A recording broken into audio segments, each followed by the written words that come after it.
What is up, Bleacher Report? Jesse here with Last Second Sports coming at you with another 49ers daily. I hope you've had a great Friday. I hope you're geared up for a great Easter weekend and get to kick back and enjoy before the NFL draft finally hits on Thursday. Man, this draft cycle has been so much fun. Early on, it was really tough for me to get into watching some of the prospects and getting excited. And what I've learned from this draft cycle as I've gotten deeper and deeper into evaluations and mock drafts and what have you, to me, the first round is wide open, so wide open outside of a few guys. And I truly think once we get to the 49ers at 11, there's so many options that are available. You can make arguments for a lot of different players. I don't think the top end talent in this draft is at the level of some of the other drafts, but I think the depth of this draft is one of the better that I have seen. I don't know that I've been more excited about guys in round 5, 6, or even 7 as I have been this year. I mean, I just feel like there's so many quality players, prospects later in this draft. And I don't know that I've felt that way in the past. I think in the past, you get to round 4 or 5, and it can be really tough. Every once in a while, you fall in love with one prospect, what have you. But this year, there's a lot of guys that I really like later in these mock drafts. Now, what makes it tough is we don't necessarily know how teams think. I mean, I'll give you an example. I think there's a player that the 49ers are starting to really, really like. And Femi Oladejo, edge out of UCLA. Early on in the draft prospect, we were talking about a round 4 guy, maybe round 5. Senior Bowl, he comes up, plays really, really well. Now he's starting to fly up mock draft boards. You can probably get him around 75 ish. I think the way that the 49ers brass have talked about him through the grapevine. You've got KJ Wright, who really, really likes him, spent time with him at the Senior Bowl. I think there's a possibility he goes number 43. Now, I'll throw my phone if he does. I think that's way too rich for a player like Femi. I think Femi's a good player. I would love him at pick 100. I could understand pick 75, but the point is regardless, the way that we see it on a prospect versus the way that teams see it on a prospect oftentimes can be very, very different. That's why every year there's players in the first round that you're going, how did they not get picked? And then there are players in the first round you're going, how the heck did they get picked? So it's just, you can't predict the way teams have these players ranked, and they're, blue chip guys, gold helmet guys, whatever each draft room has their name for their guys. You just don't know, but it still doesn't take away from how fun this draft cycle's been. And to me, I really enjoy the middle to late rounds. I just think there's so much talent there. And that doesn't mean that these guys are all going to pan out. I just feel like there's going to be some quality guys, more quality guys late than what we've seen with a lot of drafts in the past. The top end, not the best. That's okay. I think for the 49ers, especially who have 11 picks, getting 11 throws at the dartboard in a draft like this, I think is ideal. And I hope that it really pans out for the 49ers. But we're going to do one last mock draft here. 7 rounds, super, super fast speed. Here we go. All right, we're not going to accept any trades. I do want to see, though, Abdul Carter, Cam Ward, Travis Hunter, Armand Membu, out of order, but so far I think these 4 will be gone. Tet McMillan might be gone. Ashton Genty might be gone. I think Mason Graham will be gone. Will Johnson might be gone. Will Campbell will probably be gone. The fact that Armand Membu is here is absolutely crazy. Is he right? Oh no, he's not. Armand Membu's gone. Yep, that's right. Will Campbell, I think, will be gone. I think Jalen Walker's going to be gone. I do. I think when I look at some of these other prospects here, gosh, it's so crazy to me. Derek Harmon all the way up at 18. I remember, again, another player. I remember very early on in this process. I'm a big Oregon Duck guy. I feel like I say that every stream, but Derek Harmon was a guy that I was telling everybody, yeah, pick 43. I love him. Love him at pick 43. But anything higher than that, absolutely not. And here he is, number 18. And I know that he's very high on PFF boards. I will say it's nice to see Colston Loveland moving up. I think that him and Warren are very, very close. So that doesn't surprise me.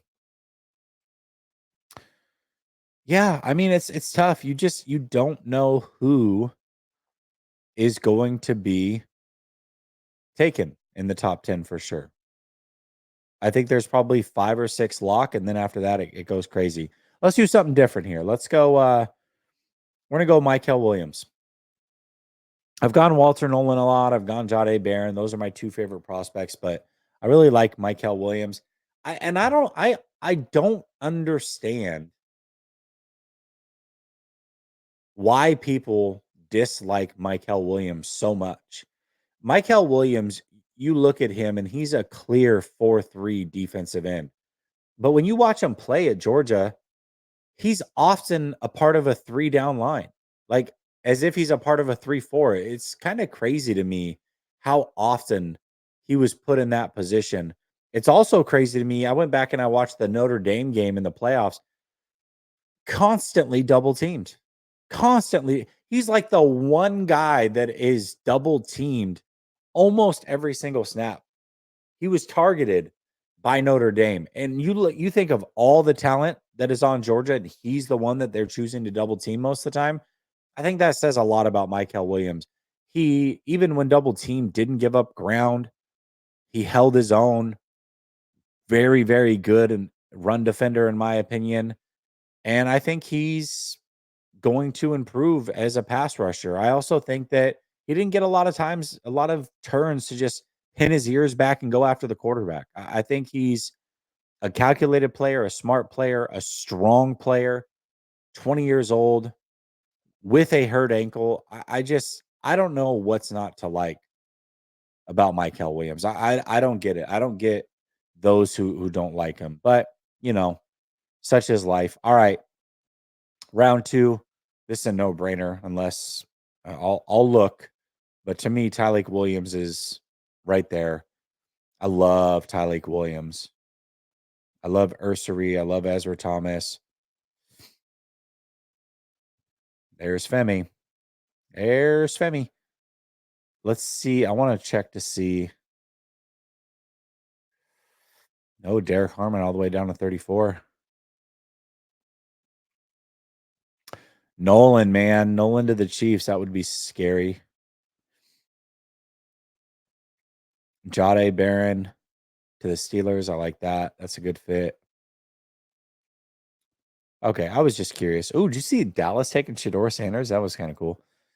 I think the other player that I would look at here, and I think the 49ers will look at here if he's available, Travion Henderson, 48 overall. The talent is unbelievable. Absolutely unbelievable.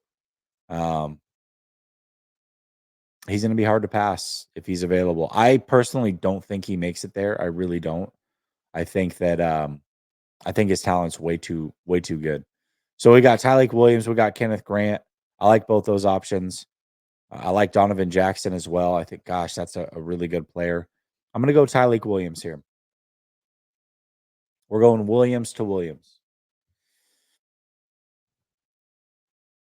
See if we can find another Williams. Jackson Dart's still there at 75. That's crazy.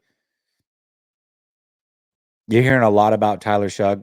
It sounds like he's going to be gone pretty early on in this draft, surprisingly. I don't think he'll make it to 75 the way people are talking anyways. Cam Scattaboo might be my least favorite prospect in this draft. No hate. I think he's a good player. I think where he's being ranked at is way too high. I think him, Femi Oladejo, to me, those guys are way too high on draft boards. But We'll see. We'll see where they end up going. Just see who got taken here. Ooh, okay. Yep, there goes Femi, 56. Kenneth Grant to the Chargers, that makes a ton of sense. Highly doubt he makes it that far. That would be insane. Falcons having themselves a draft. Okay, here we go.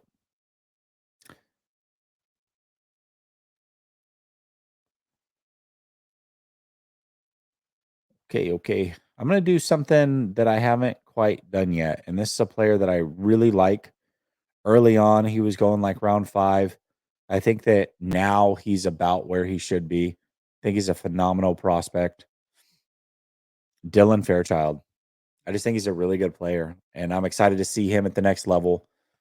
And I would be very excited to see him as a 49er. All right, let's see what we have available to us. Pick 100. Xavier Restrepo, love him. Love Billy Bowman, Jonas Sanker, CJ West, Damian Martinez. Ooh, I love Damian Martinez. Trying to do things the way a little bit different than what I've done. I love Anthony Belton. You guys know that. But trying to change it up a little bit. Just do something a little bit different here. A little bit different.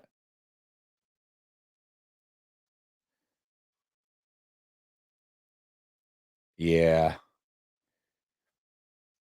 I feel like when I do these mocks on PFF, the receivers, some of these receivers stick around way too long, like Kyle Williams, Jalen Noel. I think they stick around way too long.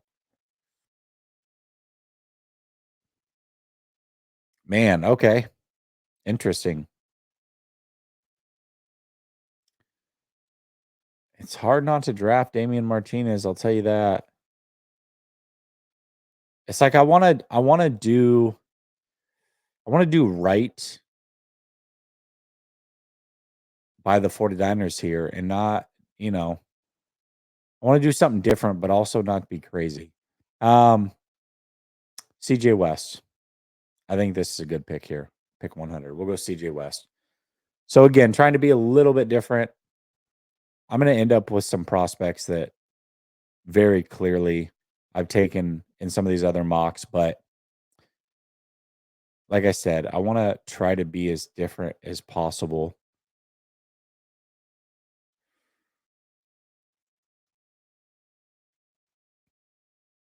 Mm, man.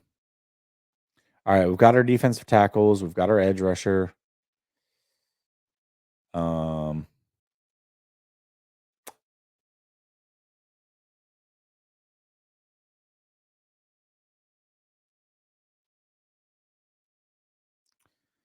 you know what? We'll be different. We'll go with Gatson here. We'll be different. I haven't done a lot of wide receivers or tight ends early, or early enough, I should say. Where are we at with running back here? Ollie Gordon, Dylan Sampson. I like Sampson. I want to talk to Sampson. Uh, hmm.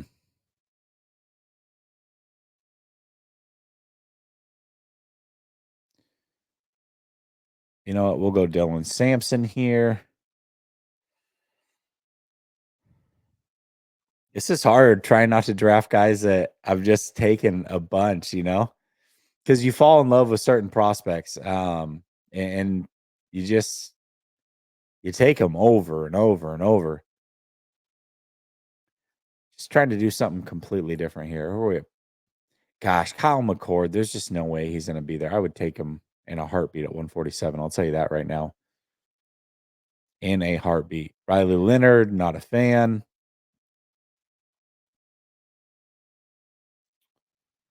Um, let's do.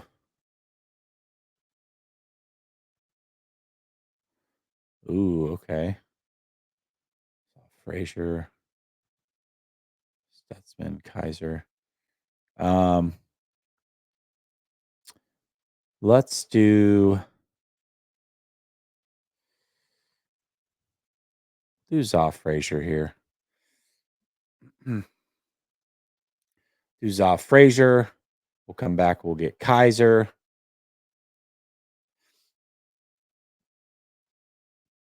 Trying to bring different prospects forward that I like.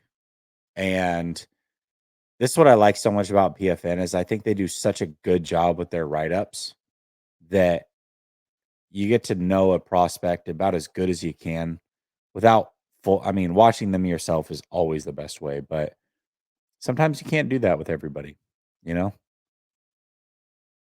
So hopefully some of these guys are newer to you and you can learn a little bit about them. We'll go Johnny Walker here. I don't believe I've taken him.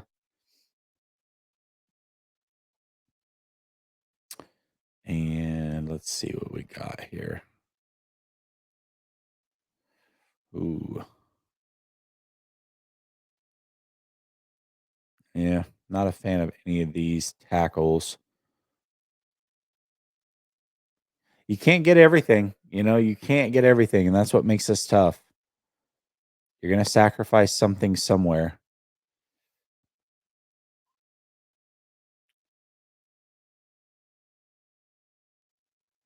Let's see. So far, we've got edge, tackle, defensive tackle, offensive guard, defensive tackle.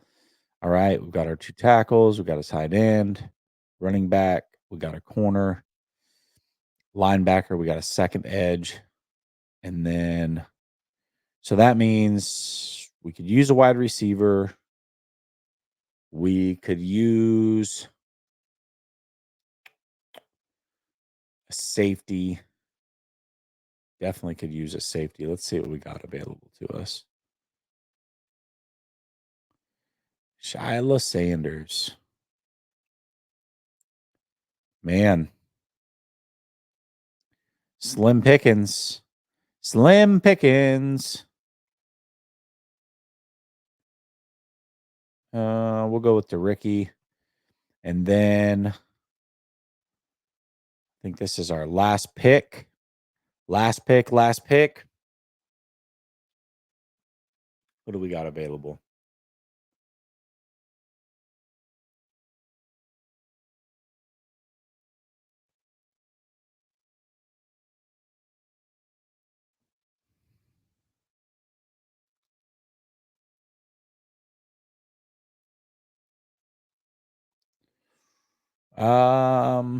I don't think we've taken Yaya yet. We'll go with Yaya. Okay. Let's do some read ups on these guys. Hopefully, I've brought some new guys forward, guys that you haven't seen me mock draft. Maybe you know about these guys, maybe you don't, but I think bringing new guys forward that I like, even though wouldn't be my favorite choices, is always a good thing because the 49ers aren't taking all the players that I like. So educating you as much as possible on new players is what this draft was all about. Okay, let's go through it. Michael Williams.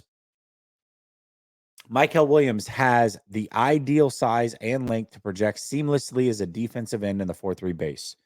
His explosiveness off the line of scrimmage is impressive. And while his pass rush arsenal is relatively raw, he's capable of winning as a pass rusher on stunts and with speed to power. Williams pairs his elite physical attributes with a red hot motor and an assignment sound role discipline imprint in run defense. Williams could be a player who starts slow in the NFL as a pass rush producer, but he has tremendous growth potential. He can be weaponized on stunts right away with his burst power and hip flexibility, and his high floor as a run defender insulates his profile with additional security. I've said this a lot about Michael Williams. For those who do not like Michael Williams, I really think what's going to happen is he's not going to produce on the stat sheet a ton in year one. And especially if he's not a Niner, you're not going to watch him play in and play out. So that run defense stuff that he's going to be really good at is not going to jump off of box scores. And so those who don't like Michael Williams are going to victory lap after year one. Told you he's not a good player, he's a bust, yada yada yada. After year two, those people will disappear. I think second full year in the NFL, he's going to really put it all together. His run defense is not going to go away, and he's going to figure it out physically how to be a pass rusher. And I think after year two, everybody who hated Michael Williams will no longer exist. You're not going to be able to find them. We'll put in witness protection programs and they'll be hiding out. But Michael Williams, I think, is going to be a player out of this draft. All right. Tyleik Williams. Tyleik Williams is an exciting defensive tackle prospect who possesses the kind of raw athleticism and physical tools that will get NFL decision makers excited. He is highly disruptive, a highly disruptive run defender, and is nearly impossible to block one-on-one in the pass game. Williams primarily wins with his bull rush and overall motor, but he can convert speed to power, collapse the pocket, or stunt across alignments and penetrate gaps. Williams makes a ton of late plays late in downs as he never stops working, even when his initial rush is stymied. However, he does lack length, which hurts his ability to finish and pry through extensions at times. Williams must develop consistent hand counters to keep his chest clear as a rusher, but he projects as a high upside run defender with similar potential in the passing game, and he brings inbuilt alignment versatility from one tech all the way to five tech on early downs. What I like about pairing these two together, the Williams brothers, we'll call them, both of them, you read that the motors don't stop. They're both good run defenders. Hello, this is what the 49ers need. They need to stop the run this year. And even though they're both not the best as far as their moves and counter moves in the pass rush game, they both have the physical ability to get it done, and they're both effective when they stunt. Well, you put them next to each other, you allow them to stunt, all of a sudden, you start getting cheap sacks. So, something to look out for. If you could pair those two together, I think it would be fantastic. All right. Dylan Fairchild, loved him very early on in this process. You probably heard about me talk. You heard me talk about him early on, but it's been a while. It's been a long time.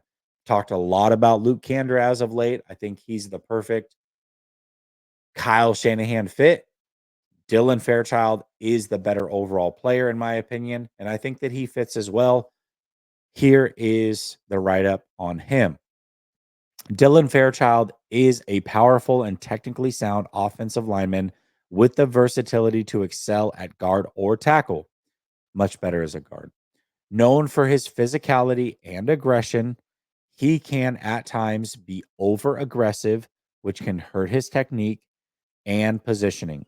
Nevertheless, Fairchild's quick feet and balanced stance make him effective in pass protection, where he handles speed rushers and anchors well against the power. He also has a high football IQ and some projected positional flexibility. Have been a two-way player in high school. Uh, Fairchild can be a bit stiff at times when redirecting laterally, but as a blocker with a solid base and mobility, power, and strength, as well as 24 starts against SEC competition to his name, he profiles as a respectable middle round ad.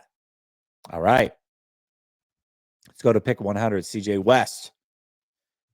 Remember, we're pairing CJ West with Tyleik Williams. We got two big boys here. A stalwart transfer addition for Indiana and a Shrine Bowl standout. CJ West has been one of the best, has been one of the fastest risers in the 2025 NFL draft class over the past 12 months. At a well-leveraged 6 foot, 316 pounds, West has 4.95 speed with an elite 1.73 10-yard split in a 33-inch vertical. My gosh. He was often tasked with nose tackle duties with the Hoosiers and displayed an uncanny ability to hold the line and absorb power at the point. But beyond that, West has, excuse me, come on, why isn't this working? Work with me, work with me. There we go. Goodness sakes. Was often tasked with nose tackle duties with the Hoosiers and displayed an uncanny ability to hold the line and absorb power at the point. But beyond that, West has the elite explosive element to penetrate up gaps as a one tech or a three tech and has combined lateral agility and torquing output, magnifies his ability in that phase. He'll never be a pure two gapper at zero tech, but as a one tech nose with alignment versatility, West has legitimate starting ability. Here's the deal. You put CJ West next to Tyleik Williams, the 49ers are not getting ran on. I'll let you know that right now. Right now. All right. First tight end, I've taken this early. Aronde Gatson, the second, doesn't have much inline blocking experience or utility, but he can be a stellar pass game role player. Gadsden, the son of former NFL standout receiver of the same name, first broke onto the scene with 975-yard season in 2022. A Liz Frank injury derailed his 2023 campaign. And I remember a Liz Frank injury. I want to say it was Dwight Freeney had it, or Mathis, one of those guys for the Colts.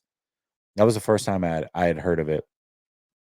It derailed his 2023 campaign, but he returned with a vengeance in 2024, logging 73 catches for 934 yards and 7 scores. At 6'5", 243 pounds with over 33-inch arms, Gadsden has the size and athleticism of a big slot hybrid. He has solid size, adjusted speed, and great short area energy. And while his early down outlook is fairly limited, he can be a target funnel for pass heavy teams. I like that as a prospect at pick 113. You're looking for a Kittle replacement eventually. Maybe he's the guy. All right, I didn't take my two favorite running backs. I didn't take Travion Henderson, and I didn't take Damian Martinez, even though they were both there. But Dylan Sampson is a player that I also like. With Nico Iamaleava, not saying that again, and a revamped receiving corps. Nico, by the way, I think is the quarterback that's been falling under some scrutiny as of late. He transferred because of money, and I think ended up making less money, which is weird. Anyways, the Tennessee Volunteers offense didn't meet expectations in 2024, but a not so quiet bright spot was running back Dylan Sampson, who accumulated 1,491 yards and 22 touchdowns on 258 carries. At around 5'8", 200 pounds, Sampson is one of the smaller backs in the 2025 NFL draft, but he doesn't let any size mismatch intimidate him.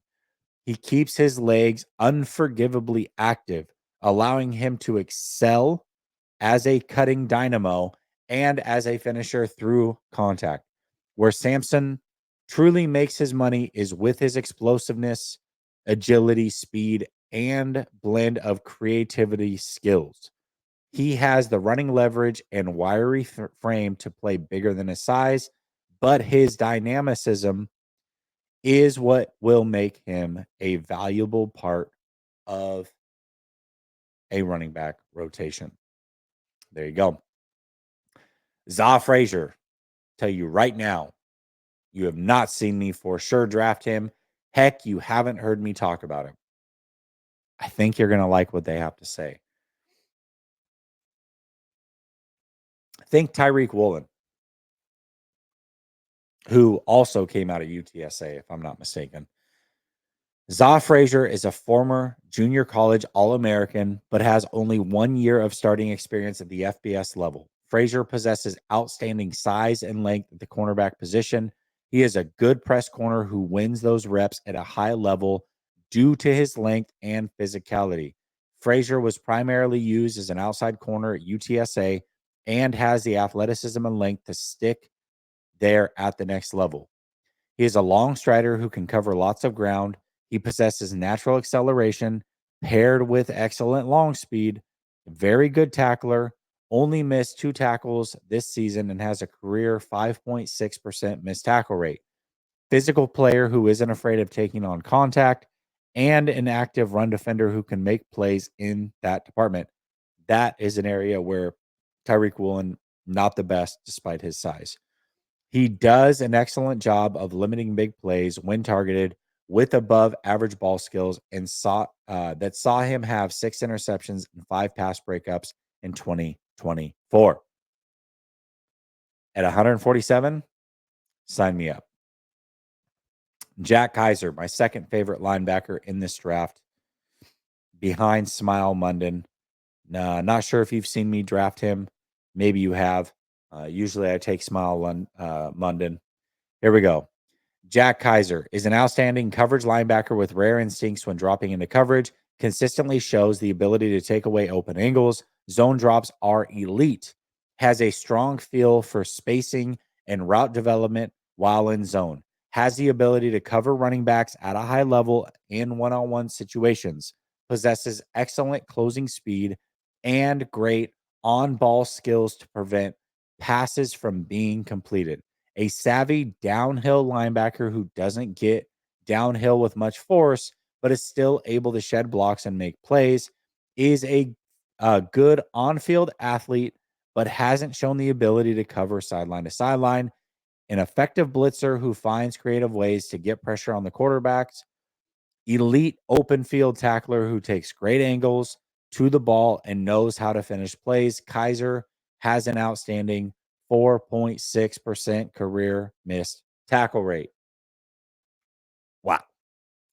All right, Johnny Walker. I know for a fact you haven't seen me draft him. I'm usually taking Tyler Batty at this spot. So, all right. Johnny Walker has emerged as a promising prospect for the 2025 NFL draft in the 2024 season. He led the Tigers with 9.5 sacks and 3 forced fumbles, earning all SEC honors. Known for his pass rushing skills, Walker's quickness and technique were on display at the East West Shrine Bowl, where he recorded 2 sacks and a forced fumble. His versatility allows him to play multiple positions along the defensive line, providing strategic flexibility. Although his absence from the NFL scouting combine raised some eyebrows, his strong collegiate career has positioned him as a promising draft candidate. With his pass rushing ability and adaptability, Walker is poised for a strong NFL career. All right, to Ricky Wright. A 6-year senior, Ricky Wright is developed into a dependable presence in the Vanderbilt secondary. With elite length at 6'4", 229 pounds, he excels in coverage and as a tackler. I mean, that's linebacker size. A versatile safety who can defend both the run and pass. Wright has the tools to draw NFL interest. His performance leading up to the draft will be key in solidifying his pro prospects. Again, we're talking about a 7th rounder, so nobody's perfect here, but you're taking flyers. All right, last one here. Yahya Black. Yahya Black is a stout build with broad shoulders, thick legs, and long arms, possesses excellent power at the point of attack. He can drive linemen forcefully into the pocket. Doesn't play with great leverage as a pass rusher and struggles to get off blocks. Doesn't have many pass rushing moves, makes him a very predictable in passing situations. Below average career pass rushing production. He has just 42 pressures on 914 career pass rushing snaps, had a pass rush win rate of 5.8% this season. A consistent tackler who has hovered below 10% in each of the past 3 seasons. The biggest thing here, last pick of the draft, I just want a guy who can get in the rotation. And you're talking about a guy who can play the run. I am definitely all for it.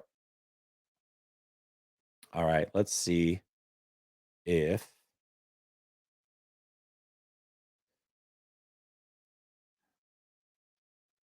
There we go. I was trying to figure out how to get me back full screen here. Listen, 1 week, less than a week away from the draft. I am so excited for it. I will not be back the week of the draft. I will be back the following week to break it all down. I hope all of you, though, on Bleacher Report enjoy the draft, have a ton of fun, and stay safe. No drinking and driving, nothing crazy. Make sure you stay safe, have fun, have a blessed weekend, and I will be back soon. Thank you so much, Bleacher Report, for having me. See you in a couple weeks. Much love. Peace.